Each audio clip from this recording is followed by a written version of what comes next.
fasilitas kesehatan itu belum memiliki data biaya produksi pelayanan sebagai dasar penentuan tarif. Nah, untuk itulah kenapa kajian biaya produksi ini kita lakukan.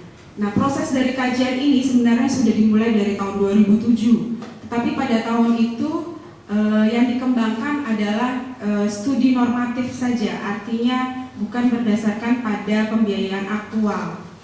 Nah, kemudian Pustabangkes, ya dalam hal ini Litbangkes, mengajukan proposal kepada donor yaitu GTZ, USAID, dan World Bank, tetapi hanya 2 donor saja yang merespon untuk kajian biaya produksi ini, yaitu GTZ dan juga didanai oleh USAID. Nah, untuk konsultan teknis dari kajian ini kita memakai Oxford Policy Management. Kemudian ada lagi UGM sebagai pengembang instrumen, dan untuk pengambilan datanya ini kita bekerja sama dengan Universitas Indonesia, dan juga mereka membangun data entry software-nya. Jadi kajian ini meliputi dari berbagai pihak. Nah, apa itu biaya produksi? Biaya produksi adalah biaya yang dikeluarkan oleh fasilitas kesehatan untuk menghasilkan suatu layanan tertentu. Biaya produksi ini meliputi biaya operasional, yaitu bahan yang digunakan untuk perawatan dan pelayanan kesehatan, biaya tenaga kesehatan dan non-kesehatan, baik itu gaji, insentif, pelatihan, dan lain-lain, biaya pemeliharaan gedung, biaya investasi atau biaya modal, dari mulai bangunan, peralatan, dan lain-lain. Tetapi biaya produksi ini tidak sama dengan tarif pelayanan. Biaya produksi ini merupakan dasar untuk menentukan tarif pelayanan dan juga anggaran yang diperlukan oleh fasilitas kesehatan. Tujuannya dari penelitian ini atau kajian ini adalah kita mau menghitung kebutuhan biaya normatif yang dibutuhkan untuk pencapaian SPM sesuai dengan kondisi kabupaten atau kota di masing-masing daerah. Yang kedua yaitu menghitung biaya produksi yang aktual dari pelayanan kesehatan, baik itu di puskesmas maupun di rumah sakit. Yang ketiga yaitu mengidentifikasi faktor-faktor determinan apa saja yang menjadi penentu biaya produksi di fasilitas kesehatan. Nah, manfaatnya ini sangat banyak. Jadi kalau kita melakukan kajian ini, kita akan kaya dengan informasi. Nanti kuesionernya pun juga kita bisa adopt ya untuk kegiatan kita di tahun-tahun berikutnya. Apa manfaatnya? Yang pertama adalah memberikan masukan bagi pengalokasian dana bagi fasilitas kesehatan. Yang kedua sebagai penentu dasar pembiayaan satuan biaya dalam penganggaran bagi fasilitas kesehatan. Yang ketiga membandingkan efisiensi dan produktivitas fasilitas kesehatan di tingkat nasional dan juga daerah. Kemudian memperbaiki estimasi penghitungan biaya normatif SPM menjadi dasar bagi penghitungan pembiayaan bagi pelayanan non-SPM. Kemudian memberikan masukan bagi pengembangan sistem pembayaran dan juga memberikan kesempatan pembelajaran bagi pengambil kebijakan. Kemudian tersedianya database yang sangat kaya yang memungkinkan analisis mendalam tentang pembiayaan di fasilitas kesehatan baik itu puskesmas dan juga rumah sakit. Manfaatnya bagi institusi layanan. Yang pertama dapat memberikan masukan bagi penganggaran dan pentarifan yang lebih realistik.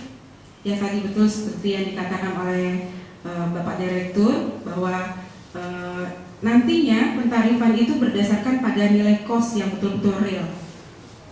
Kemudian memberikan masukan atau evidence bagi pengembangan sistem pembayaran. Yang ketiga meningkatkan budaya sadar biaya bagi fasilitas kesehatan agar pelayanannya ini menjadi lebih efisien dan juga produktif. Yang keempat memperbaiki sistem pencatatan dan pelaporan di fasilitas kesehatan khususnya dalam hal aset dan logistik serta aktivitas atau produksi. Kalau aset ini sudah diinventaris belum Pak? Sudah ya. Oh, berarti memudahkan kita untuk mengumpulkan data. Oke, kemudian merupakan kesempatan pembelajaran bagi manajemen fasilitas kesehatan.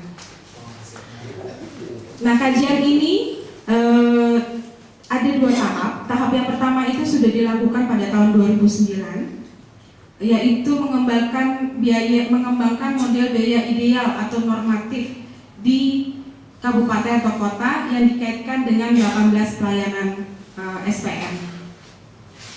Ya, dan juga sudah mengembangkan perangkat lunak software untuk perhitungan biaya normatif.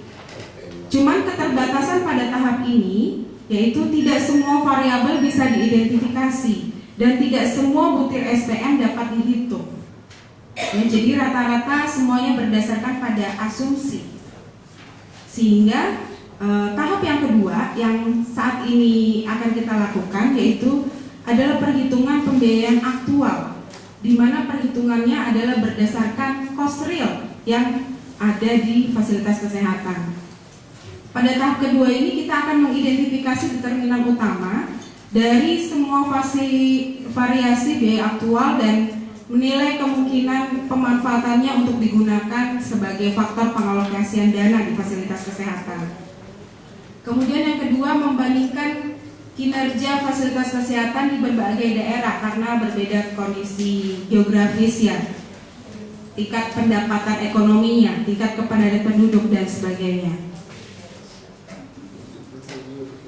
Dan pada tahap kedua ini kita juga akan menghitung perbandingan biaya relatif antara pusat biaya atau cost center untuk digunakan sebagai informasi bagi pengembangan sistem pembayaran. Nah, ruang lingkup kajian ini dilakukan di 15 provinsi dengan 237 puskesmas yang ada di 15 provinsi dan di 30 kabupaten, terdiri dari 119 RSUD, 110 rumah sakit swasta di provinsi terpilih. Nah, cara pengambilan sampelnya ini dilakukan dengan stratified random sampling. Jadi kita bagi ke dalam 4 grup, di mana masing-masing grup itu dilihat dari aksesibilitasnya, kemudian dari disease-nya dan HDI-nya. Nah, jadi ada 4 grup, kita di Kalimantan ini termasuk dalam grup keempat, sehingga dan terpilihlah Kalimantan Selatan serta Kalimantan Tengah.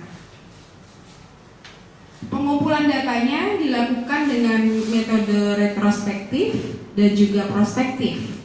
Seharusnya kita sudah mulai sejak bulan Januari kemarin, tetapi karena beberapa hal teknis seperti surat menyurat itu baru ada 1 minggu yang lalu, sehingga kegiatan ini agak sedikit terlambat.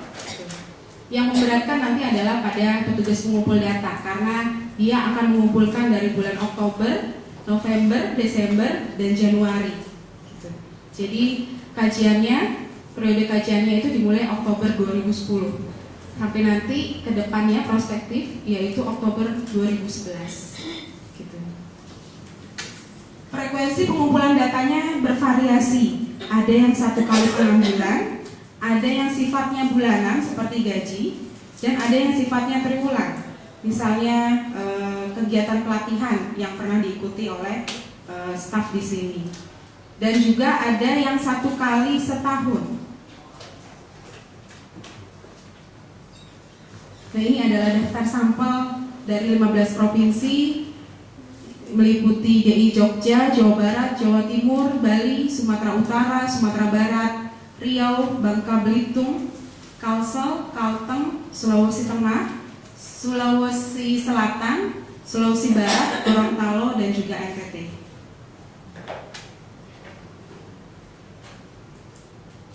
Teknik pengumpulan data. Teknik pengumpulan data dilakukan oleh petugas yang sudah dilatih secara khusus. Jadi pemilihan petugas pengumpul data ini adalah dipilih oleh senior enumeratornya. Saya sebagai senior enumerator itu dipilih langsung oleh Kementerian Kesehatan. Kemudian saya diberi wewenang untuk memilih tenaga pengumpul data.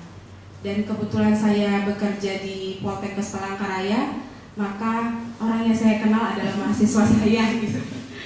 Nah, kebetulan saya mengenal Pak Mulan, jadi saya menghubungi Pak Mulan untuk terlibat di dalam penelitian ini. Dan bulan kemarin sekitar tanggal 4 kita telah mengaktif para enumerator ini di Kalimantan Selatan selama 1 minggu. Gitu. Untuk apa-apa aja sih yang harus dikumpulkan dan bagaimana teknis untuk mengumpulkan datanya. Seperti itu. Nah, kegiatan ini dikoordinasikan oleh tim kajian yang berkedudukan di Kementerian Kesehatan dan bekerja sama dengan universitas. Pengumpulan data ini bukan merupakan audit, jadi kita tidak perlu khawatir ini kita takut disalahkan atau seperti apa gitu.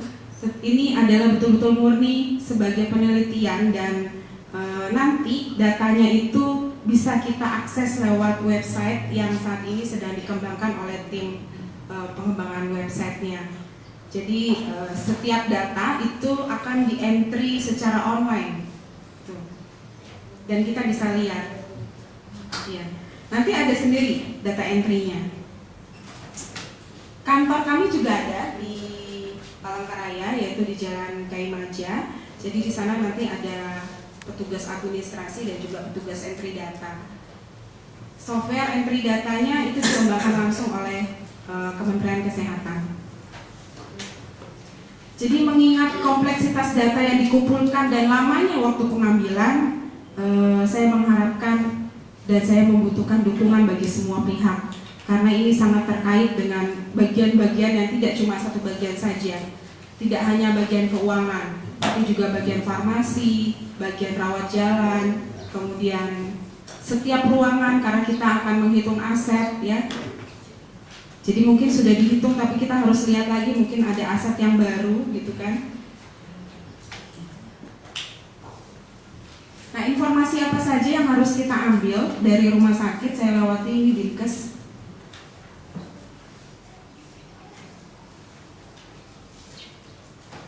Ya, dari rumah sakit yang pertama adalah gambaran umum rumah sakit.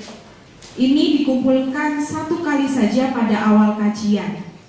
Ya, apa saja informasi yang dikumpulkan yaitu berupa identitas rumah sakit. Misalnya, berapa luas bangunan rumah sakit ini? Atau apakah ada kekurangan sumber daya manusia